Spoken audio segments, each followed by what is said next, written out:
Buckle up, security pros, because this time on Volt Vibes, we're diving deep into Apple's latest scramble, a zero-day that's already making waves. Out in the wild. Exactly. But look, we know you guys aren't here for the Security 101 lecture. Definitely not. You're the pros, Right. fluent in Mitri, ATT, and CK and all that. Oh, yeah, for sure. So let's skip the basics and go straight to the juicy stuff.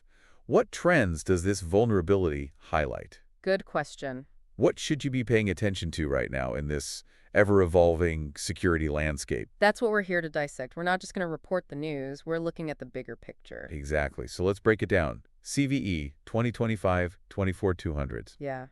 A vulnerability that lets attackers sidestep Apple's USB restricted mode. Now, for anyone new to this, think of it like a digital chastity belt for your iPhone or iPad. Uh-huh. No sneaky data siphoning after it's been locked for a week. That's the idea, and it's super important for people who are likely targets of these really sophisticated, focused attacks. I see. Think journalists, Okay. activists, Right. anyone working with sensitive info. And Citizen Lab, they're the cybersecurity watchdog group. Right. They're the ones who discovered this vulnerability.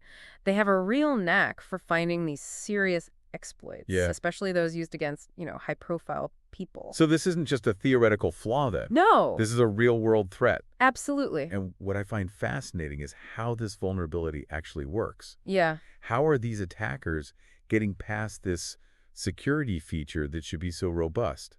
So without getting too technical, they're recently manipulating how USB restricted mode manages its own status. So think of it like someone rewriting the rule book. Okay. They trick the system into thinking the device has been unlocked. Even though it's been untouched. Exactly. Untouched for days. So it's like a digital lockpick, right? Yeah, basically. Find a way to jimmy those safeguards that Apple put in place. And, this ties into a much bigger trend that we're seeing.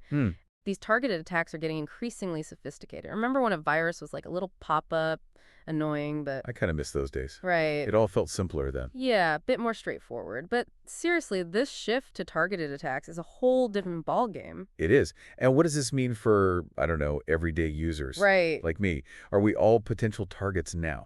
These highly targeted attacks usually focus on high-profile individuals. But the scary part is the techniques they use. They can trickle down and become more widespread. So it could happen to any of us. It could. That's why it's crucial for everyone to understand these trends and take precautions. Well, Apple called this an extremely sophisticated attack. They did. Which honestly sounds pretty ominous. What does that even tell us? Yeah. What kind of attacker are we dealing with here? Well, Apple hasn't given specifics, but it does suggest it wasn't just some random kid messing around. Right. This had significant resources behind it. Planning, technical expertise. Yeah. And Citizen Lab was involved, and they have a history of uncovering state-sponsored spyware. So that's certainly a possibility. So not exactly comforting then. No, not really. Well, the good news is Apple did patch this vulnerability. iOS 18.3.1 and iPadOS 18.3.1, everybody. Update now. Don't put it off. Definitely divvy that person. But patching is just one piece of the puzzle, right? It is. What are the big takeaways here? Yeah, what are the bigger lessons we can learn?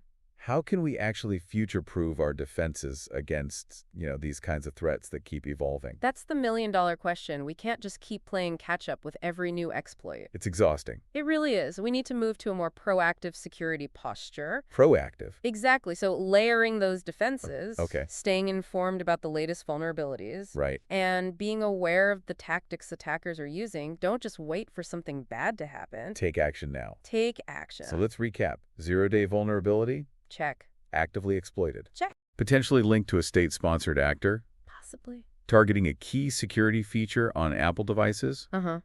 Not a walk in the park.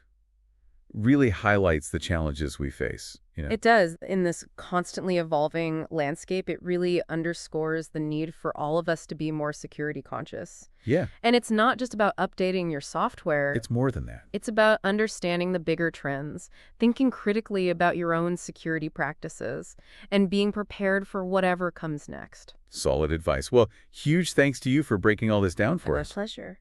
And to all our listeners out there, stay vigilant and stay curious. Because in this crazy world of cybersecurity, knowledge really is your best defense.